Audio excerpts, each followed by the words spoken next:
بعض الأشخاص يعني أنه أمراض تعطيه كلمة وعالجوه بالعالم ذكر من ضمن الوجهات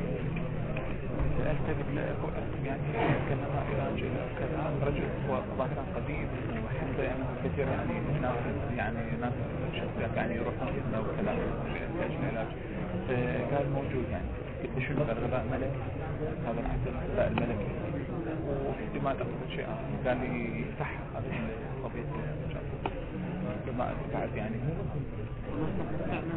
هنا علاج قوي خاص يعني أقول مجازة بطريقة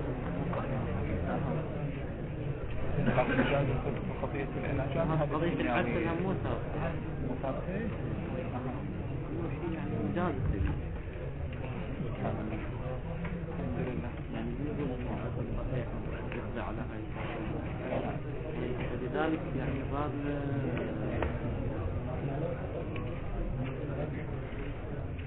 هذا واحد يحقق المعورة ما أدري هو رواني يقول شو الكتاب يعني في أشخاص يعني شخصيات لا عالجوا يعني قضيتنا يعني هو كانت كبداية يعني مو كجرة لذلك هم متخوفين من حدوث في المستقبل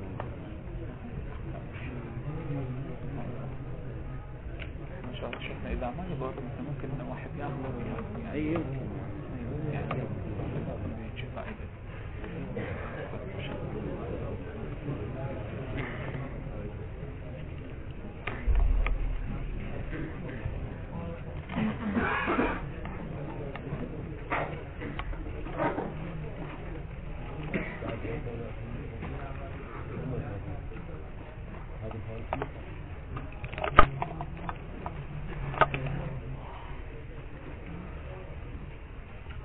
أعوذ بالله من الشيطان الرجيم بسم الله الرحمن الرحيم والصلاة والسلام على أشرف الأنبياء والمرسلين محمد وعلى آله الطيبين الطاهرين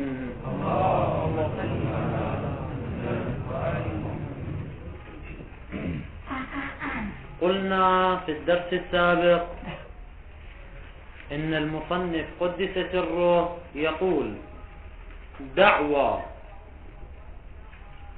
حصول الحقيقة الشرعية وتحققها عن طريق الوضع التعييني الاستعمالي هذه الدعوة ليست بعيدة بل من يدعي القاطع لا يعتبر مجازفا وذكر بعد ذلك دليلا ومؤيدا أما الدليل فهو التبادر أما المؤيد فقال الوضع الابتدائي الصريح ليس محتملا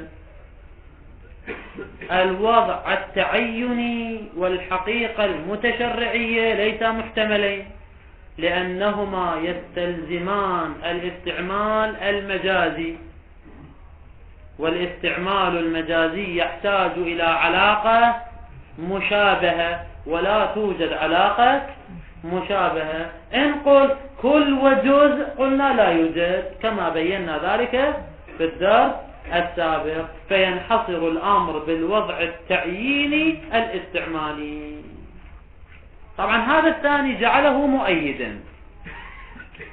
مؤيدا لماذا ولم يجعله دليلا الجواب لأن هذا الدليل الثاني أشبه بالبرهان الجدلي وليس برهانا إقناعيا يعني جعل فروض ثم ألغى الفرض الأول وألغى الثالث والرابع مجاز وكذا فهذا شيء جدلي لإسكات الخصم هو لإسكات الخصم وليس لإثبات المدعى لذلك اعتبره مؤيدا المهم يقول الشيخ بعد ذلك كل هذا البحث من الخلاف في الحقيقة الشرعية ونوعية الوضع في الحقيقة الشرعية، كل هذا إنما هو مبتن على كونها ألفاظ العبادات، يعني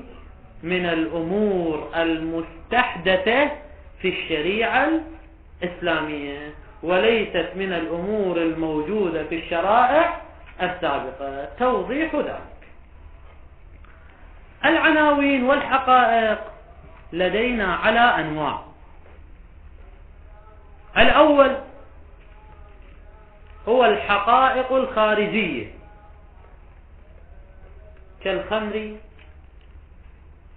وأعيان النجاسة مثلا والكلب والخنزير والأمور الخارجية الموجودة خارجا، الماء والتراب وإلى آخره. العنوان الثاني العناوين الاعتبارية كالملكية والحرية والرقية وغير ذلك. الثالث الأفعال الاختيارية التي تعتبر من المعاملات بالاصطلاح أو في الاصطلاح كالبيع والإجارة وغير ذلك، فإنها أفعال اختيارية يصدق عليها أنها معاملات. الرابع الأفعال الاختيارية أو العناوين التي يصدق عليها المعاملات بالمعنى الأعم كالعدالة والفسق والخلع والمباراة وغير ذلك. الخامس عناوين العبادات كالصوم والصلاة والحج والزكاة. إذن كم عنوان عندنا؟ 5 عناوين. خلينا نعيدهم سريعا: العناوين الخارجية، العناوين الاعتبارية، عناوين الأفعال الاختيارية التي هي من المعاملات، والعناوين التي هي من المعاملات بالمعنى الأعم، وعناوين العبادات. هذه 5. أما الأول والثاني والثالث فهي ليست داخلة في محل كلامنا وبحثنا، إذ لا شك ولا شبهة في أنها إذا وردت في لسان الشارع فإنها لا بد أن تحمل على معانيها اللغوية والعرفية. لو وردت كلمة الخمر في لسان الشارع اللي هو من النوع الأول، أو وردت كلمة الملكية التي هي من النوع الثاني، أو وردت كلمة البيع والإجارة التي هي من النوع الثالث، فهنا لا نبحث عن وجود حقيقة شرعية، قطعا وجزما ليس لها حقائق شرعية، وإنما نرجع إلى حقائقها اللغوية والعرفية. إنما الكلام كل الكلام في الرابع والخامس. فنقول فيما يرتبط بالرابع والخامس يوجد لدينا مسلكان. المسلك الأول يقول جميع هذه العناوين من الصلاة والصوم والحج والزكاة إنما هي عناوين مستحدثة في الشريعة الإسلامية، وليس لها سابقة في الأمم السالفة والقرون الخالية والأديان السابقة. أصلا لا توجد هذه العناوين. لا توجد صلاة ولا صوم ولا حج ولا زكاة، وإنما هذه العناوين وجدت في الشريعة الإسلامية. يعني من الذي اخترعها وابتكرها؟ هو الشارع المقدس في الشريعة الإسلامية. هذا المبنى الأول أو المسلك الأول. المبنى الثاني أو المسلك الثاني يقول هذه العناوين هي عناوين قديمة موجودة في الشرائع السابقة، وكانت متداولة على ألسنة الأنبياء السابقين كإبراهيم وموسى وعيسى ونوح وغيرهم عليهم السلام. ولذلك هي ليست عناوين مستحدثة من قبل الشريعة الإسلامية. ويستشهد على ذلك بجملة من الآيات القرآنية، منها قوله تعالى كتب عليكم الصيام كما كتب على الذين من قبلكم. فهذه الآية الشريفة تشير بوضوح إلى ماذا؟ إلى أن الصوم كان موجودا في الشرائع السابقة وليس أمرا مستحدثا في الشريعة الإسلامية. ثانيا قوله تعالى وأوصاني بالصلاة والزكاة ما دمت حيا على لسان عيسى سلام الله عليه. فماذا قال؟ أوصاني بالصلاة والزكاة. إذن عنوان الصلاة وعنوان الزكاة ليست من العناوين المخترعة في الشريعة الإسلامية، وإنما كانت في عهد عيسى سلام الله عليه. وقوله تعالى ثالثا وأذن في الناس بالحج يأتوك رجالا وعلى كل ضامر يأتين من كل فج عميق. هذا خطاب لمن؟ لإبراهيم سلام الله عليه. وأذن في الناس بالحج، فكان عنوان الحج موجودا في زمن إبراهيم سلام الله عليه، وليس من العبادات المستحدثة في الشريعة الإسلامية. وهكذا توجد شواهد ودلائل كثيرة تدل على أن هذه العبادات ليست من الأمور المخترعة والمبتكرة من الشريعة الإسلامية، وإنما هي ثابتة في الشرائع السابقة والأمم السالفة. ومن يستقرئ التاريخ لا يخفى عليه ذلك. يعني اقرأ حياة العرب قبل الإسلام، كان لديهم حج وكان لديهم صوم، كان في الجزيرة كاليهود عندهم صوم وهكذا. إذا لدينا مبنيان. الآن نقول ما تقدم من الكلام والاختلاف في ثبوت الحقيقة الشرعية وعدم ثبوت الحقيقة الشرعية إنما هو مبني على المسلك الأول. أما لو احتملنا المسلك الثاني مجرد احتمال ولو لم يكن واصلا إلى درجة اليقين، مجرد احتمال أن لفظ الصلاة والصوم والحج والزكاة كان لها معنى في الشرائع السابقة، يعني لو احتملنا المسلك الثاني فلا بد أن نحمل هذه الألفاظ على حقائقها اللغوية ولا نبحث عن وجود حقيقة شرعية حينئذ.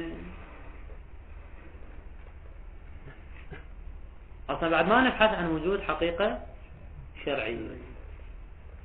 لماذا؟ لأنها إذا كانت لها معان سابقة وموجودة في الشرائع السابقة فلا يحصل لدينا لا قطع ولا يقين ولا ظن بأن الشارع قد استحدثها، لا، هي موجودة سابقا، ولذلك تحمل على ماذا؟ على معانيها اللغوية والعرفية السابقة. إن قلت لو سلمنا أنها موجودة في الشرائع السابقة، ولكن الصلاة في الشريعة الإسلامية تختلف عن الصلاة في الشرائع السابقة جملة وتفصيلا، بل الفرق بينهما كالفرق بين السماء والأرض في الأجزاء والشرائط والواجبات والحركات والأقوال. صلاتنا في الشريعة الإسلامية تختلف عن الصلاة في الشرائع السابقة. عندنا تكبيرة إحرام، قراءة حمد، ركوع وسجود ووضوء، كل هذه ليست موجودة في الشرائع السابقة. إذن حتى لو كانت موجودة كصلاة في الشرائع السابقة، لكن الصلاة التي عندنا تتفاوت مع الصلاة في الشرائع السابقة. ولذلك نقول ماهية الصلاة التي عندنا تختلف عن ماهية الصلاة في الأمم السابقة. والنتيجة ماهية الصلاة عندنا مستحدثة ومخترعة أم لها سابقة؟ ليس لها سابقة، أمر مستحدث من قبل الشريعة الإسلامية. ووضع الألفاظ له إذا سلمنا به يجعلها حقائق شرعية، لأنها لم تكن موجودة في الشرائع السابقة بهذه الشروط والقيود والأجزاء والمقدمات. إذن هي ماهية جديدة مخترعة، ووضع الألفاظ لها يأتي البحث فيه هل هو حقيقة شرعية أو ليس حقيقة شرعية. إذن حتى لو قلنا بأن هذه الألفاظ والعبادات موجودة في الشرائع السابقة، فمع ذلك المسألة ليست محسومة لا بد أن نحملها على المعنى اللغوي، لا، بل يأتي الخلاف أن لها حقائق شرعية أو ليس لها حقائق شرعية. لماذا يأتي الخلاف؟ لأن هذه الماهيات الموجودة عندنا تختلف جملة وتفصيلا عن ماهيات الموجودة السابقة. الجواب عن هذا الإشكال هو الاختلاف بين الصلاة عندنا والصلاة في الأمم السالفة في الأجزاء والشرائط. هذا الاختلاف لا يعني تعددا واختلافا في الماهية، وإنما هو تعدد واختلاف مصداقي. الماهية واحدة وهي الصلاة، ما يقرب إلى الله تعالى. أما مصادقها ففي المسيحية لها مصداق، في اليهودية لها مصداق، في المجوسية وإن كان ليس دينا لها مصداق، في البوذية لها مصداق، في الشريعة الإسلامية لها مصداق آخر. فالاختلاف في الأجزاء والاختلاف في الشرائط والمقدمات هذا ليس اختلافا في الماهية، وإنما هو اختلاف في المصادق المحققة للماهية، وإلا الماهية واحدة ليس إلا. كما في الإنسان ماهيته واحدة أم متعددة؟ ماهيته واحدة، حيوان ناطق. زين، إذا حصل الاختلاف، الأبيض والأسمر والأصفر والأحمر والعربي وغير العربي والطويل والقصير وغير ذلك، هذه الاختلافات هل هي اختلافات في الماهية أم اختلافات في المصادر؟ اختلافات في المصادر. فهكذا الاختلاف بين صلاتنا والصلاة في الأمم السابقة، الماهية واحدة والاختلاف في المصادر. والنتيجة الماهية في الشريعة الإسلامية للصلاة ليست مستحدثة، وإنما هي قديمة، فلا بد أن تحمل على معناها السابق، يعني على المعاني اللغوية. وأوضح شاهد على ذلك، على ماذا؟ على أن الاختلاف مصداقي وليس الاختلاف ماهوي، هو أن الصلاة نفسها في الشريعة الإسلامية تختلف أو لا تختلف؟ مختلفة بحسب الموارد. لدينا صلاة يومية، ولدينا صلاة الآيات وغيره. ثم الصلاة اليومية لدينا صلاة من 4 ركع، لدينا صلاة من 3 ركع، لدينا صلاة من 2 ركعة. ثم الصلاة لدينا ماذا؟ صلاة تامة وصلاة قصر. لدينا صلاة تامة بالأجزاء، لدينا صلاة بالإشارة.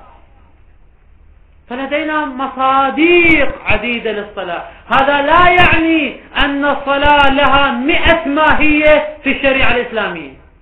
لا، الصلاة في الشريعة الإسلامية لها ماهية واحدة، وما هذا الاختلاف إلا اختلاف مصداقي.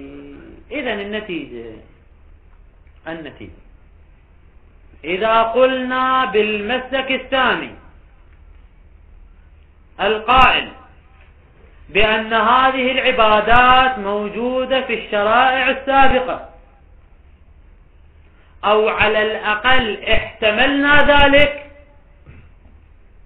فحينئذ لا بد أن تحمل هذه الألفاظ الواردة في الآيات والروايات على معانيها اللغوية، ولا مجال للاختلاف في كونها حقائق شرعية أم لا، قطعا تحمل على المعنى اللغوي. ولذلك يقول الشيخ بناء على هذا الاحتمال لا يبقى مجال للقطع أو الظن بثبوت الحقيقة الشرعية. بعد أصلا ماكو بحث للحقيقة الشرعية. بناء على هذا الاحتمال، يحتمل كونها موجودة في الشرائع السابقة، فلا مجال للظن بثبوت الحقيقة الشرعية في الإسلام، فضلا عن القطع بثبوت الحقيقة الشرعية. أصلا بعد لا مجال لذلك. لذلك يقول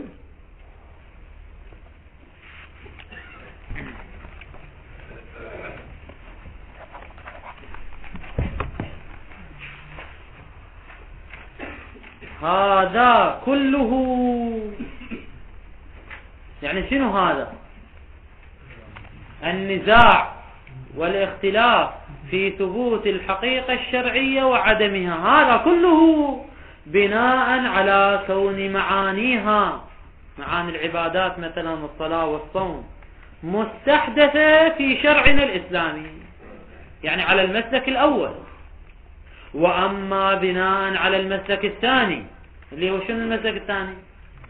وأما بناء على كونها الصلاة والصوم والحج والزكاة ثابتة في الشرائع السابقة، فالنتيجة شنو؟ بعد لا اختلاف في الحقيقة الشرعية، بل نحملها على معانيها. هذا هو المسلك الثاني. زين، ما هو الدليل عليه؟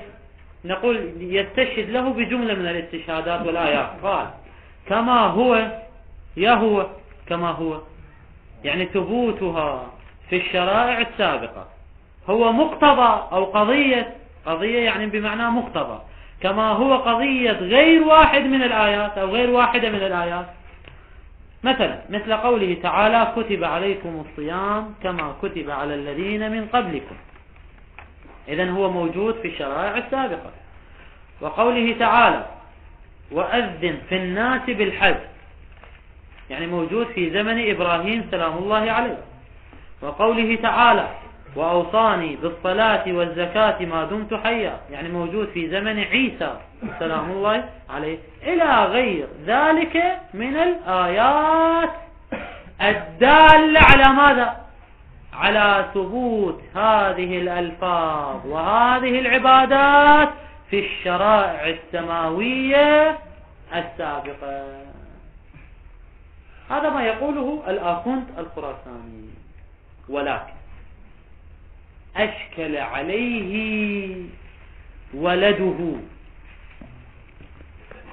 محمد في حاشيته على كفاية والده الشيخ محمد ابن الآخوند الخراساني، أشكل على أبيه، قال هذا الاستشهاد ليس في محله، لا يثبت لنا شيئا. لماذا؟ وذلك باعتبار أن الأنبياء السابقين لم يكونوا بشكل عام من العرب، لا عيسى كان من العرب، ولا إبراهيم كان يتكلم العربية، ولا غير من الأنبياء الآخرين، بل كانوا يتكلمون بالسريانية أو العبرية أو غير ذلك.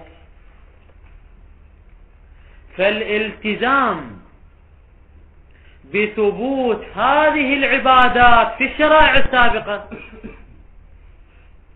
هذا يعني وجود هذه العبادات الواقعي في تلك الشرائع، ولكنهم لم يطلقوا عليها لفظ الصلاة والحج والصوم والزكاة، لم تكن تسمى بهذه الألفاظ، لأن هذه الألفاظ عربية وهم لم يكونوا يتكلمون بالعربية. إذن هذه الألفاظ مستحدثة متى؟ في الشريعة الإسلامية. وإذا كانت الألفاظ مستحدثة إذن وضعت لمعانيها متى؟ في الشريعة الإسلامية. يعني كيف توضع لمعانيها قبل وجودها؟ لا يمكن. حينما استحدث الشارع هذه الألفاظ وضعها لمعانيها، إذن يأتي البحث عن الحقيقة الشرعية ولا تكون هناك ضرورة لحملها على معانيها السابقة. هذا إشكالنا. ابن الآخوند على والده، لكن هم واحد يقدر يجاوب طبعا على هذا الإشكال. أننا بغض النظر عن الأمم غير العربية، هو العرب ما قبل الإسلام، العرب ما قبل الإسلام سواء كانوا يعبدون الأصنام أم كانوا يهودا أم كانوا نصارى، لديهم لفظ الصلاة أو لا؟ لديهم لفظ الصلاة. زين. ثانيا لديهم لفظ الحج أم لا؟ كانوا في الجاهلية يحجون إلى بيت الله الحرام. ولذلك طبعا من جملة ما قالوه في الحج قبل الإسلام طبعا يختلف في شرائطه وأجزائه عن الإسلام في بعض الأمور. طبعا حتى الطواف وغير الطواف أكو شبه عام، لكن بعض الأمور مثلا من جملة الأمور التي كانوا يصرون عليها هو استنكار متعة الحج، يعني التمتع بين العمرة والحج. وقالوا لا يجوز إيقاع العمرة في أشهر الحج، وإنما لابد أن تقع في شهر الحج، ولابد أن لا يفصل بينهما بالإحلال من الإحرام. الرسول الأكرم صلى الله عليه وآله جاء وقضى على هذه العادة الجاهلية وسن حج التمتع، أن يتمتع الإنسان بين العمرة إلى الحج، وبقيت هذه الطريقة سائدة في زمنه صلى الله عليه وآله، ثم بعد أن جاء الأول كانت موجودة، ثم جاء الثاني وقال متعتان كانتا على عهد رسول الله وأنا أنهى عنهما وأعاقب عليهما، فأرجع الناس إلى ما كان في الجاهلية ما قبل الإسلام. وهذا طبعا الكلام ليس من كتب الشيعة، لا، موجود في كتب القوم الآخرين.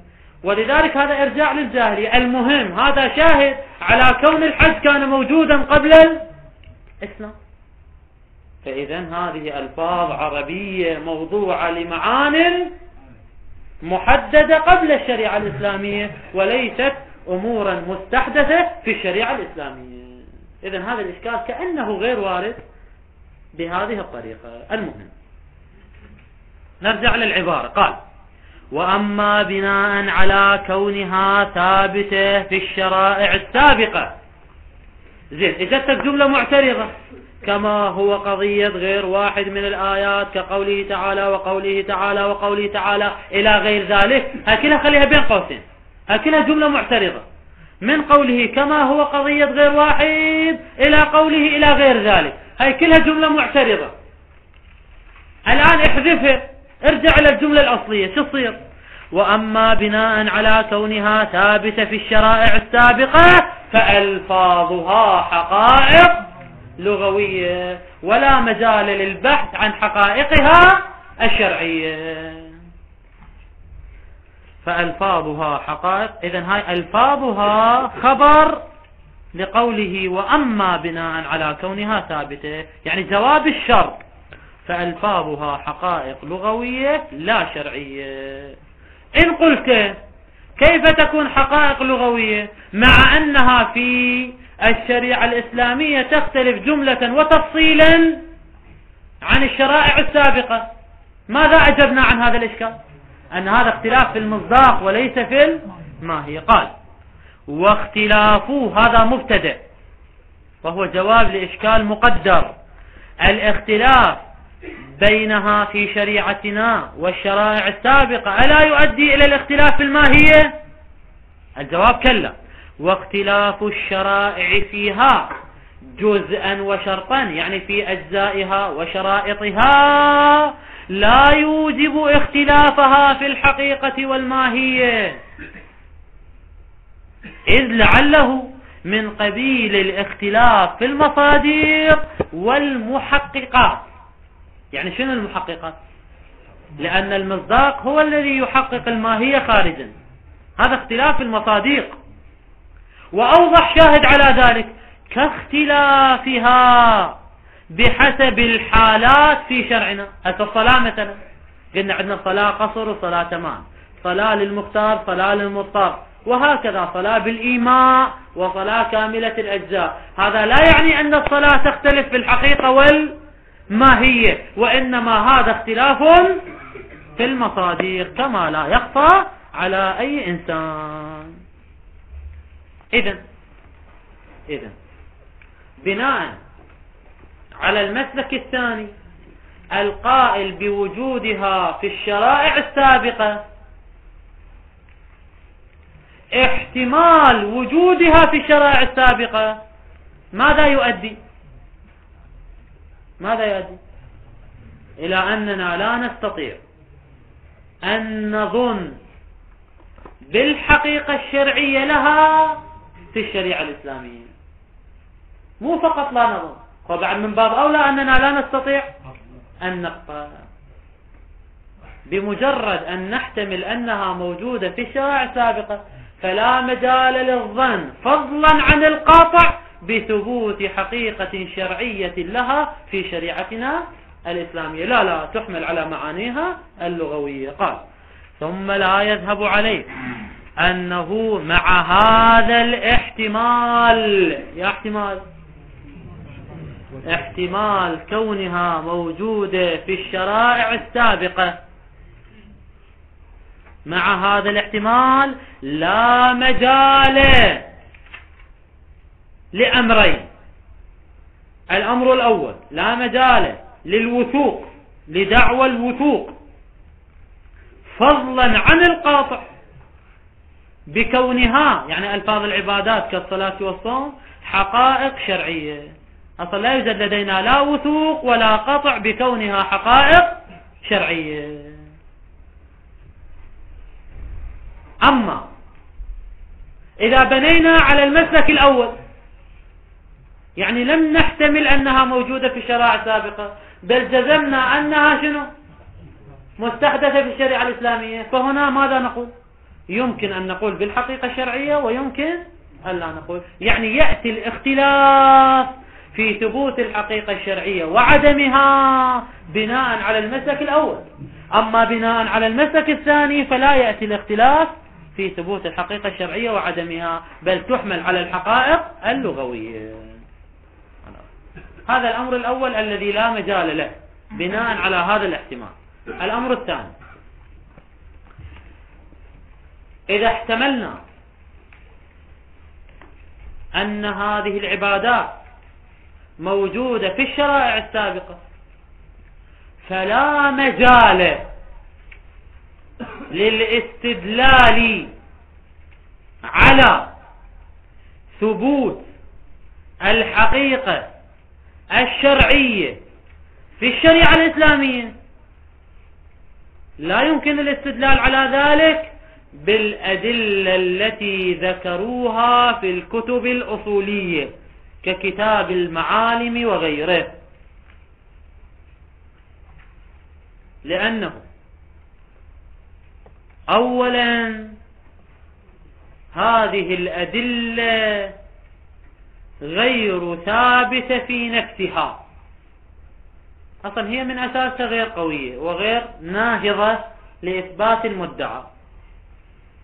طبعا واللطيف من جملة هذه الأدلة التبادر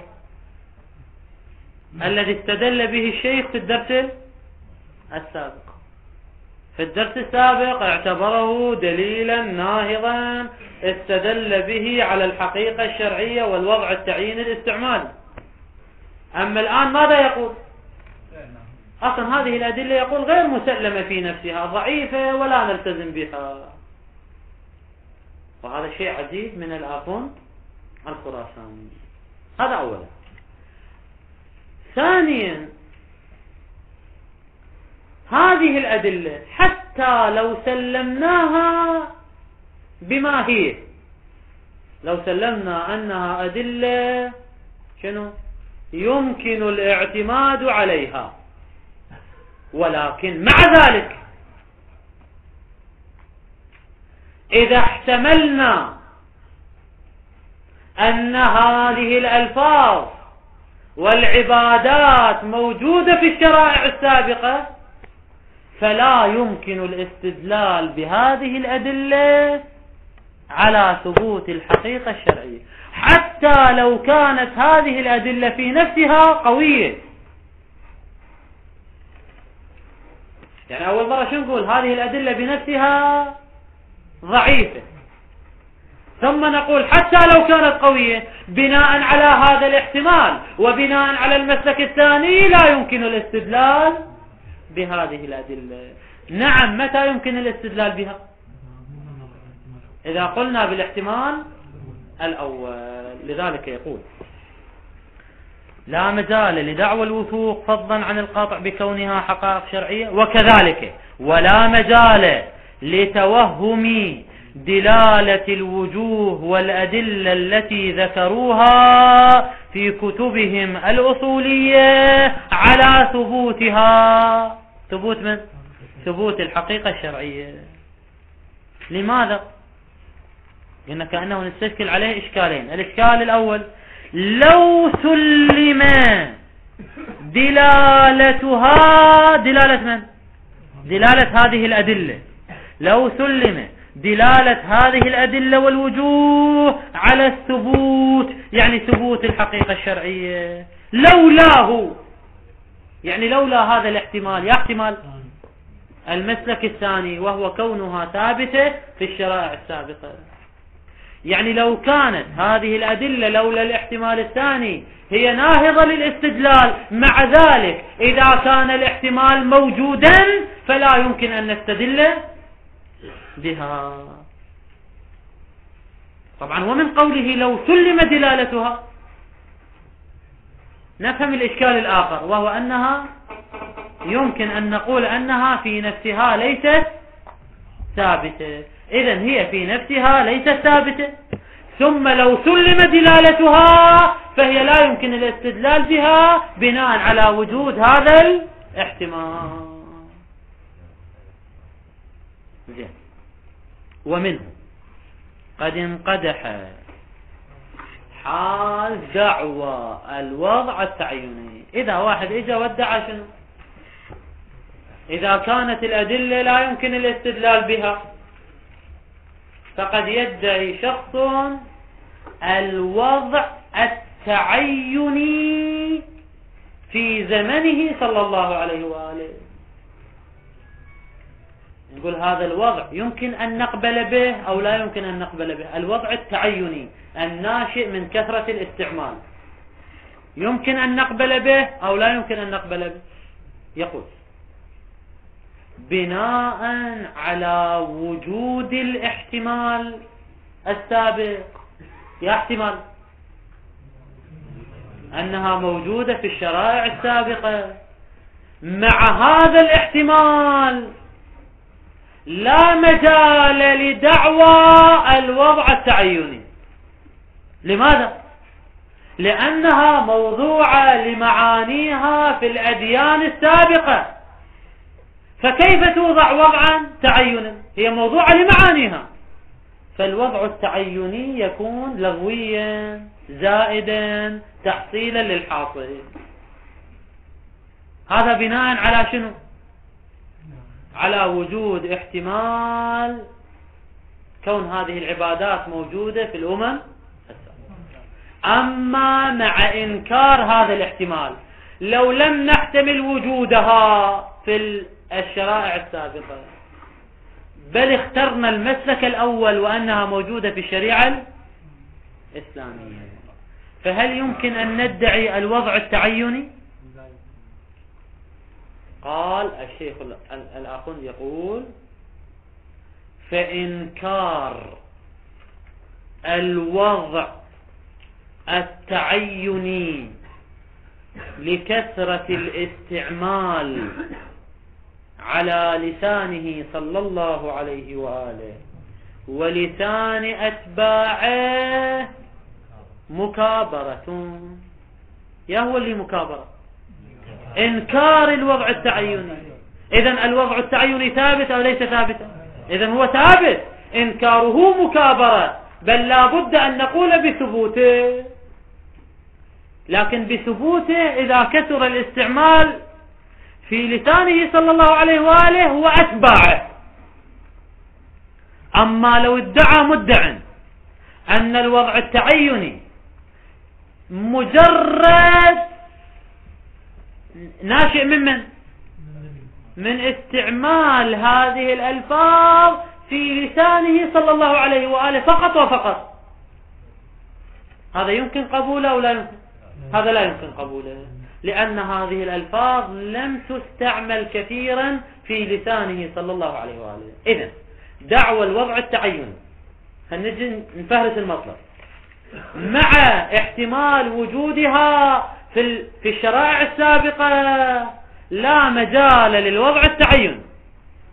أما مع نفي الاحتمال السابق فعندنا حالتين: إما أن ندعي الوضع التعيني بسبب كثرة الاستعمال في لسانه صلى الله عليه وآله ولسان أتباعه، وهذه الدعوة ثابتة وإنكارها مكابرة. الدعوة الثانية نقول لا، وضع تعيني بسبب استعماله صلى الله عليه وآله فقط وفقط دون أتباعه. هنا ماذا نقول؟ الوضع التعيني هنا ليس ثابتا. لماذا ليس ثابتا؟ لأنه لم يستعملها كثيرا في لسانه صلى الله عليه وآله. إذن النتيجة النهائية أنه بلحاظه ولحاظ أتباعه صلى الله عليه وآله يحصل الوضع التعيني وإنكاره مكابرة. قال ومنه قد انقدح يقدر يقول حصوله جائز يعني في حصوله في عصر النبي صلى الله عليه وسلم، يعني خصوصية النبي ومكانة النبي في نصوص المسلمين. سنشير إليه هذا الآن سأشير في قولي فتأمل. زين. ومنه قد انقدح، يعني من هذا الكلام السابق قد انقدح حال دعوى الوضع التعيني معه، يعني شنو؟ مع الاحتمال بكونها موجودة في الشرائع السابقة. فما هو حال الوضع التعيني؟ ننكره ونقول ليس ثابتا لأنها موجودة في الشرائع السابقة. أما ومع الغض عنه، إذا غضضنا النظر عن ماذا؟ عن احتمال كونها ثابتة في الشرائع السابقة وقلنا لا هي ثابتة في الشريعة الإسلامية، فماذا نقول؟ يقول فالإنصاف أن نقول بالوضع التعيني، فالإنصاف أن منع حصوله، حصول من؟ الوضع التعيني في زمان الشارع في لسانه، يعني في لسان الشارع صلى الله عليه وآله ولسان تابعيه، المنع مكابرة، بل لابد أن نقول بمن؟ بحصوله. منع حصوله مكابرة، إذن حصوله غير مكابرة، إذن هو ثابت، فالوضع التعيني ثابت، لكن شنو؟ في لسانه ولسان تابعيه. أما نعم حصوله في خصوص لسانه صلى الله عليه وآله ممنوع. لماذا ممنوع؟ لقلة استعماله. فتأمل، لعله إشارة إلى جملة من الإشكالات التي ترد على المصنف. الإشكال الأول: شيخنا الآخر في الدرس السابق أصررت على حصول الوضع التعييني الاستعمالي، وذكرت مقدمة لبيانه، ثم استدللت عليه بدليل وجئت بمؤيد وقلت دعوى الوضع التعيين الاستعمالي ليست بعيدة والقاطع بها ليس مجازفا. هذا كله علمتنا إياه يا شيخنا في الدرس السابق، فما عدا مما بدأ الآن انقلبت وقلت بأن الإنصاف هو الوضع التعيني وليس الوضع التعييني. يعني هذا تغير مفاجئ في رأي الشيخ الآخون قدس سره. في الدرس السابق اختار الوضع التعييني الاستعمالي وأصر عليه، الآن ماذا اختار؟ الوضع التعييني. كان المفروض بالشيخ الآخون حينما يقول أننا ننكر الاحتمال ووجودها في الشرائع السابقة، فرأسا ماذا يقول؟ فإذا أنكرنا وجودها في الشرائع السابقة فهي ثابتة في شريعتنا بالوضع التعييني الاستعمالي. بعد ليش تقول الوضع التعيني؟ وأنت استدليت بالتبادل وجئت بالمؤيد وغير ذلك، وقلت الوضع التعيني يتوقف ماذا؟ على الاستعمال المجازي ووجود علاقة مشابهة، وأنكرت علاقة المشابهة، فكيف الآن اخترت الوضع التعيني؟ هذا شيء عجيب. هذا واحد. الإشكال الثاني أنه لماذا تقول حصوله في خصوص لسانه صلى الله عليه وآله ممنوع الوضع التعيني؟ لا، هذه الألفاظ متداولة كثيرا على لسانه صلى الله عليه وآله، فإذا كان يمكن القول بالوضع التعيني فلنقل بالوضع التعيني في الاستعمالات الحاصلة على لسانه صلى الله عليه وآله، وليس الاستعمالات في لسانه ولسان تابعه. وإلا شيخنا الآخر لو كان في لسانه ولسان تابعيه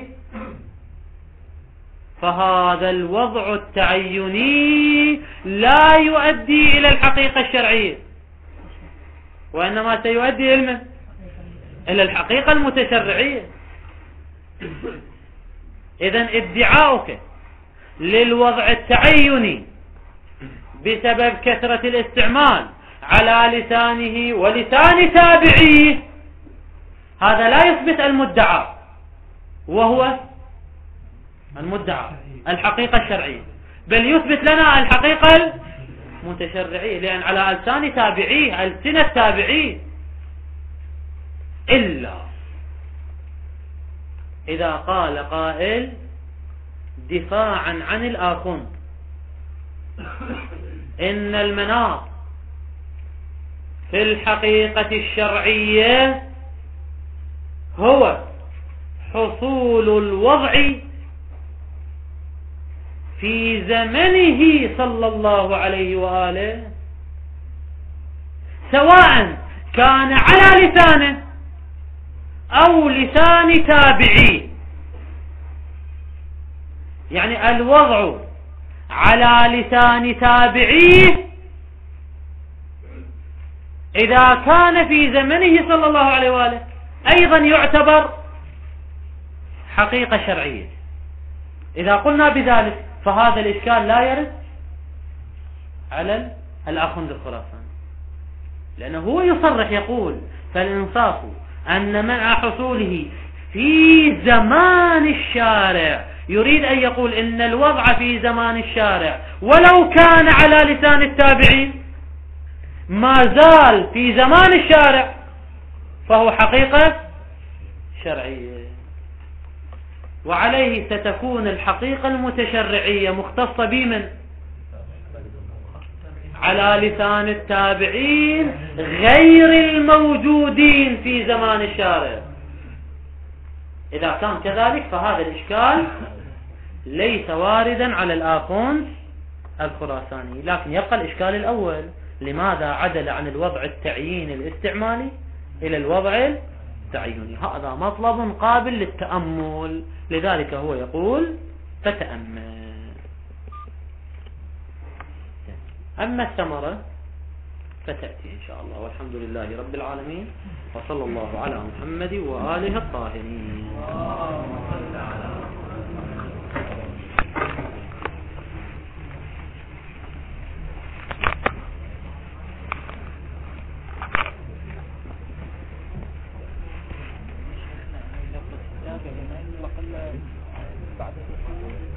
لا يعني المسلمين يطلب وتابعي الشارع، متابعين الشارع، مو التابعي بالاصطلاح صحابي وتابعي، لا يعني ما يصير زمان الرسول التابعين له. اي هو اللي قال في زمانه، في زمان الشارع، يعني ما يرد الاشكال. احسنت. اذا لا يرد، اذا قلنا ان الحقيقة المتشرعية تختص بالتابعين ما بعد زمان الشارع فهذا الاشكال لا يرد. اما لو قلنا ان الحقيقة المتشرعية هي ثبوتها على لسان التابعين ولو في زمان الشارع، هنا يرد الإشكال. بالنسبة للإشكال الابن